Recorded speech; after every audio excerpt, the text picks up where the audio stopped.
extra cookie for you if you film those testimonials at the event, where you can see behind the person who's filming the testimonial, the buzz of people in the hallway walking around, getting ready or leaving the session. That amps up the FOMO. How are entrepreneurs like us daring bravely to build a stage, ditch the sweatpants, and step up to the mic?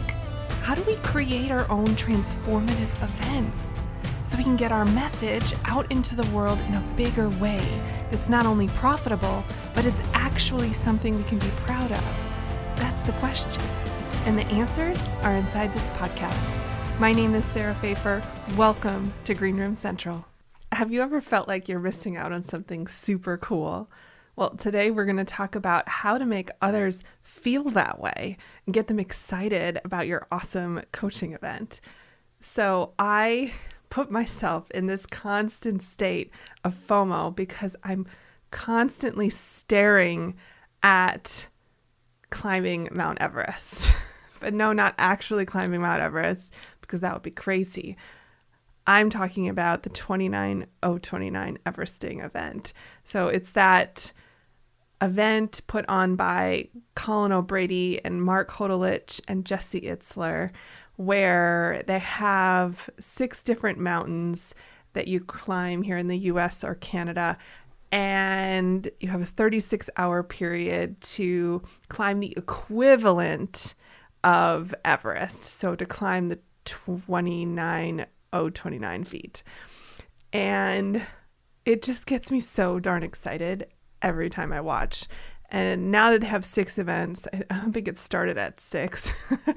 I feel like I'm constantly being bombarded with marketing materials that are making me have this huge fear of missing out. And not only do I put myself through that, watching the event registration marketing put out by like Jesse Itzler or by 29029, I also obsessively watch the accounts of people who go. So people in the online marketing space who have decided to make the trip and then they show it off on their Instagram stories. I watch that too. And I have this huge fear of missing out on this event. The stuff is so cool. I'm like a moth to a flame. I can't get enough. And it's just the stuff they put out is beautiful. It's super clear. All the stories and testimonials of people who have done it are moving and inspirational. And I love the idea of doing hard things to help get us in the mindset of doing other hard things in life and business. I recently watched Stu McLaren take his whole team up there, the Searchy team, and that was super exciting to watch. And they're doing one right now as we speak. I think, what is it? Is it Stratton? I'm just so darn excited by the whole thing. And I keep consuming the content that is giving me this fear of missing out. And it made me think we have to have a podcast episode on this. We have to talk about how we can explore some strategies and some techniques that build FOMO around your coaching events. Just like how I'm drawn to climb Mount Everest, which is a totally crazy idea for someone with severe scoliosis like me. We'll learn how to draw your community in and keep them coming back for more. I mean, I'm pretty sure that I'm going to register for one of these someday. I have to figure out the logistics of being on my feet for that long, because my scoliosis makes it so that I have definitely a limited amount of time that I can be upright. But moving is definitely helpful. And I'm just thinking that I wonder if I could get strong enough one day that I could do it. So I'm going to keep consuming the content. And the FOMO is working on me. So how do we build FOMO? I would say The fear of missing out is such a powerful motivator.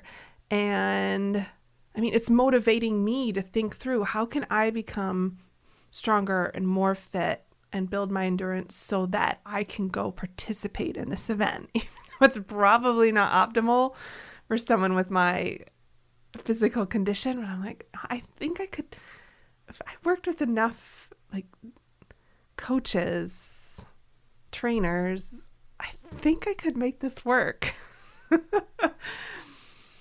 It really can increase event attendance and participation, building FOMO. And I'd say that a big way that we can do that is content, right? So sharing content that makes potential guests feel like they can't afford to miss your event. It's all about psychology, right? So we're showing people a peek behind the curtain, the backstage pass, if you will. We're showing enough content that we'll be able to see all these different angles of the event, so that we can, like we talked about in that previous episode about removing friction, we're kind of like checking off all of those questions that we have in our head, and it's just getting us more excited. And I think a way that we can do that is very tactically, is with limited time offers. So yes, we can use content on an ongoing basis to drip stuff out that just gets people super flippin' excited, like the 29029 example. But another strategy is limited time offers. So time limited promotions, early bird pricing, limited slots can generate urgency and a fear of missing out among your potential guests. And because I'm still on my soapbox about this phenomenal event, right now, if you go to the 29029 event website and to the registration page, and which I'm on as we speak, staring at it. No, I'm not going to buy a spot for 2024, but I sure am considering it. I'm not sure which year is going to be my year, but it's coming. But I'm seeing this bar across the top. It says 12 days, 19 hours, 13 minutes until registration opens on November 2nd at 12 p.m. Eastern. That is FOMO building right there. And I've seen it in my inbox, and I've seen it on social media, that same information, that there's going to be this rush and I don't want to miss it. And there's limited spots, and it's giving me a sense of urgency that I have to make sure that I mark my calendar for that date at that time. I'm not even going. And it's giving me this fear of missing out. And it makes me want to make sure I've marked my calendar so that I don't miss a spot in one of the 2024 ascents. Oh my gosh. So how could you do that? Brainstorm with your team. What limited time offers? We've always talked about early bird pricing and having 4 price tiers, where you've got like the super early bird, and kind of regular and last minute. And all of those give you an excuse to generate urgency with your potential guests and a fear of missing out, because they are going to miss out on that particular price, right? Another way to build FOMO is with teasers that spark curiosity and anticipation. And this, in my mind, is really best done with video.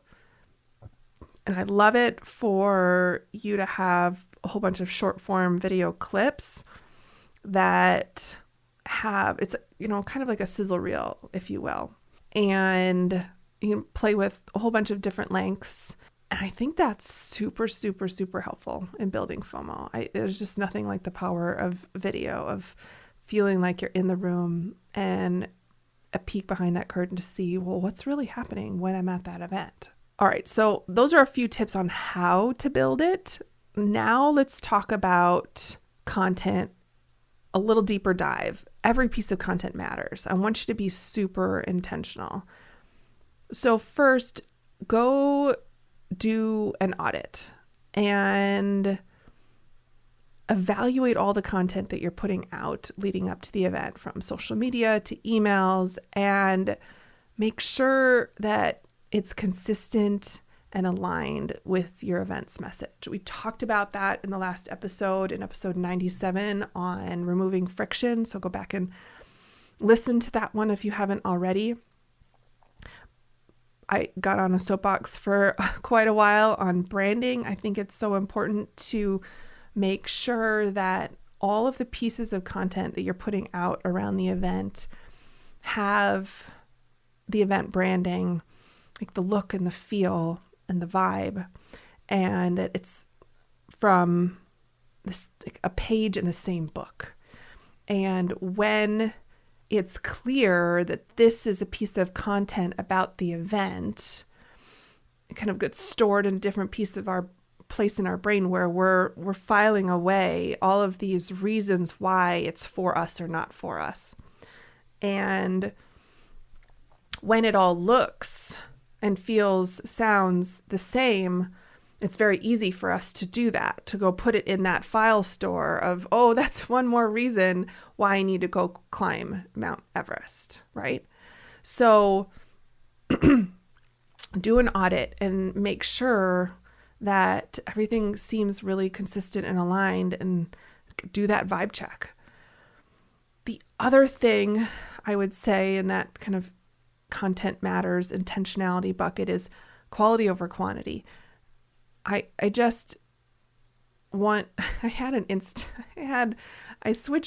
switched Instagram coaches, and his first piece of advice for me was like, it basically looks like a dog's breakfast on your feed, like make it stop. And my previous coach's position was, it doesn't matter what it looks like just like more quantity. And his position was more in the quality over quantity. I could see both camps. I'll see why both are important.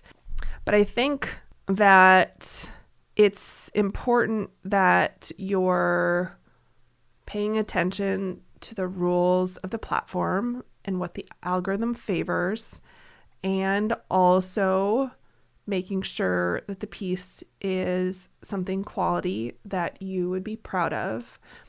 It struck me as interesting when I heard Alex Hormozi recently say that as much as possible, he likes a human on his team being the last thing that touches a piece of content before it is published, like that they're the person publishing it, versus using a publishing like piece of software where it like you can schedule it and it goes off for you.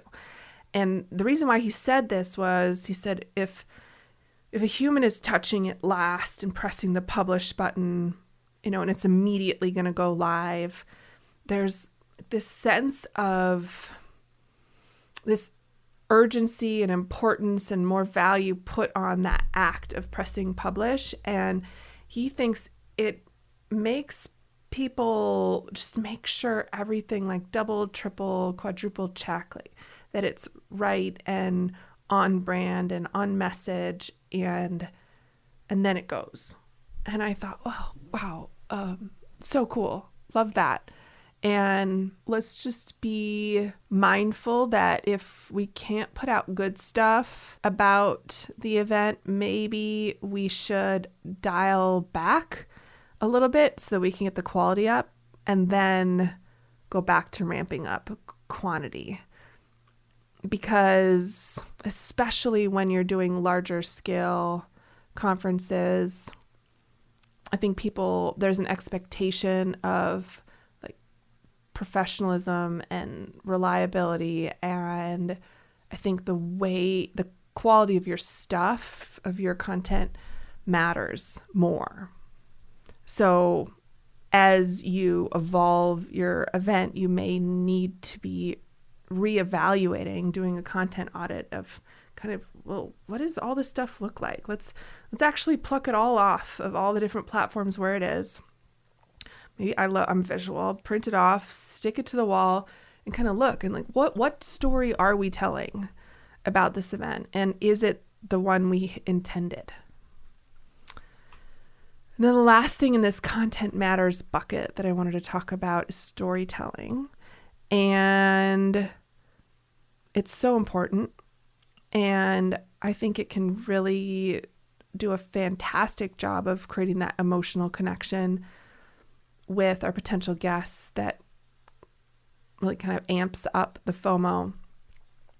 And a few ways that you can use storytelling is, I always preach that we need a few different videos. No matter the size or scale of your event, I would love for you to have a video where the host of the event is talking about what it's like at their events. Another one that is how to prepare to be at their events. Another one is how they typically, like, personally prepare to going to events that the host goes to, not their own, but like how they go to other people's events, how they get ready. Another video on how the host personally gets ready for hosting. And another one about why the host loves to go to other events, like why it's important to them to be in a constant state of being a lifelong learner. And so those are great stories all in and of itself. So if you've already done all of those videos, check, awesome. Next level of storytelling is capturing those stories of people who have already been to your event in the form of testimonials. Extra cookie for you, or a brownie, whatever. I don't know which one is your preference. I'm happy to devour all of them. Baked goods are my life. But extra cookie for you if you film those testimonials at the event, where you can see behind the person who's filming the testimonial, the buzz of people in the hallway walking around, getting ready or leaving the session. That amps up the FOMO. Other stories you could tell are, I've told you this before, but I love the stories that Russell Brunson tells as he's getting ready for Funnel Hacking Live, where he's direct to camera on his Instagram stories saying, hey, I've just got 10 presentations I'm going to give at the upcoming Funnel Hacking Live, and I've got 2 of them done. Right now I'm working on number 3. See the PowerPoint, look where I'm at, and it's this late at night, and I've drank, this much, these beverages, this is what I'm eating while I'm making the PowerPoint, whatever it is, like all these details, the story around, it crafts this big story and brings people along on getting the presentations ready for the event or going shopping for the clothes he's going to wear. And those stories really kind of make that tie of people in your community being emotionally invested in going to the thing and building the FOMO. And I will say that it would behoove you and your team to have a brainstorming session just on stories. What are all the stories that even you're telling amongst your event team internally about getting ready for the event? And which one of those could be public facing? Like, what happened to those boxes of swag that got lost in shipping and you had to jump through these hurdles to get them? That's all fair game. And it gets people excited and invested in the story of how is it going to end, and the ending is being at the event. And the thing is, they can't see how it ends for themselves unless they go. And then, of course, storytelling during the event, being the backstage pass for everybody who's not there and creating that FOMO and showing all the good and the bad and the ugly that's happening so that they can just definitely see more about what they're missing and feel like they need to get in the room next time. Okay, so that was all about content matters, being intentional. Last thing I want to cover today is the bucket of just some creative ways that you could build FOMO. First thing is user-generated content. I love this one, especially if you're going to do a pop-up community for your upcoming event. Love for you to have people, give people assignments of what they could post in the group as they're getting ready for the event. And obviously you can approve them before they get posted to make sure it feels kind of vibe check, on brand. But stuff like testimonials or experiences or having them, just social media posts of them on the checkout screen or the thank you page, taking a picture of like, hey, I'm in, that all can lead to FOMO by showing people what they're missing. If people are packing, getting ready for the event or at the airport or I was recently watching Sarah Jakes Roberts' event. Was it the Women Evolve event? I think it was in Dallas last month. And after the event, they were showing video that had come out of the airport of spontaneous singing amongst people waiting for their planes home and how the airport was just filled with joy. And like that's making me feel like I'm missing out on this amazing experience that's not even just in the room, but extends beyond. What a community that's created. Another way to build FOMO is you actively engaging with the community in that lead up to your event, in the registration process, by doing things like Q&A sessions about the upcoming event or live chats on social media or contests. Bring a friend contests are great for building a fear of missing out. And engaging in tactics like that can definitely create that excitement, anticipation, fear of missing out. So don't underestimate the power of using your community,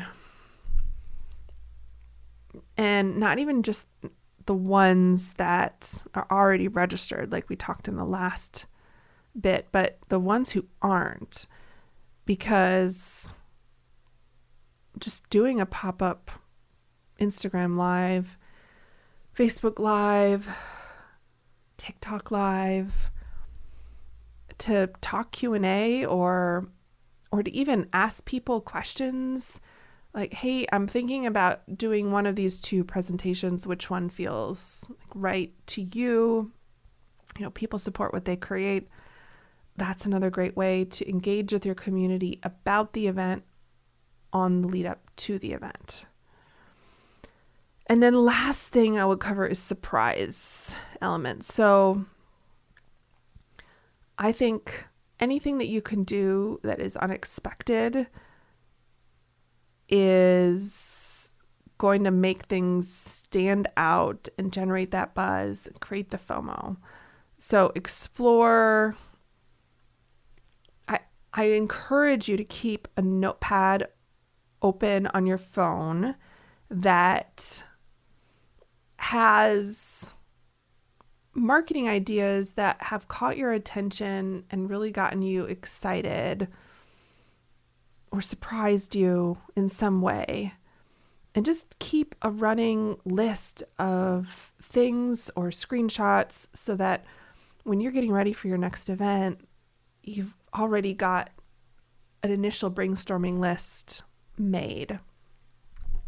And you're ready. So that is a wrap on FOMO. I hope this is making you leave feeling inspired at trying your hand at increasing FOMO with your event promotional content. Okay, quick story. There's an event that's coming up, and there is basically zero marketing about it. Like, there was one announcement: hey, the event is going to be on these days, get your ticket. Done. I know it's happening because it's one of my favorite coaches who's putting on the event, and so it's burned into my brain. But there is nothing, crickets, happening that is crossing my field of vision about the event. And it's actually making me question whether or not it's a room I should be in, even though it's perfect for me. Like, logically, I know this, but emotionally, I am not invested because there is zero marketing happening around this event. And I just find it interesting how my brain is working, because I know, again, logically, I know this would be the perfect room for me to be in. I would get an amazing amount of value. My schedule is open over those days, but there's nothing. I've already gotten extreme amounts of value from this coach. There's absolutely nothing on the marketing side that is reminding me that this is something that I want to go to and that I can't miss. And so if I was on the fence, there's nothing in the FOMO department that's helping me kind of push me over to go. And in fact, I have not purchased a ticket yet. So, and I do think a big piece of that is because I just haven't gotten any, there's no excitement being built. And even though I know it'd be amazing, I think I still need that. I think everybody does. So, yeah, I challenge you to put an hour on your team's calendar this week, have a brainstorming session, or if that is not in the cards, I know time is tight, then start a folder on your phone or note with the screenshots of event promotional content that kind of stirred that little fear of missing out in you, so that you have the inspiration at hand when your next event promotion cycle starts. Thank you for hanging out with me today. Make it an outstanding rest of the week. Take care. Thank you for listening to the Green Room Central podcast. If you loved this episode, then please take a screenshot on your phone and post it to Instagram, and be sure to tag @SarahPfeiffer and let me know why you liked it and what you'd like to hear, or who you'd like to hear from in the future. That'll help me know what to create for you. Also, if scaling events in your business sounds like something you want to tackle this year and you need a coach, let's connect to see if one-on-one coaching is for you. Just go to greenroomcentral.com. You and I can work together one-on-one throughout the course of the year and dive deep into the inner workings of your events and business. You'll receive mentorship, personalized feedback, and customized guidance to define your goals and achieve your next level of success. Just go to greenroomcentral.com right now to apply. I appreciate your commitment to leveling up and learning the mindset and strategy of live events. Keep going. Keep learning. If you want more, head over to greenroomcentral.com for show notes and all the links from today's episode.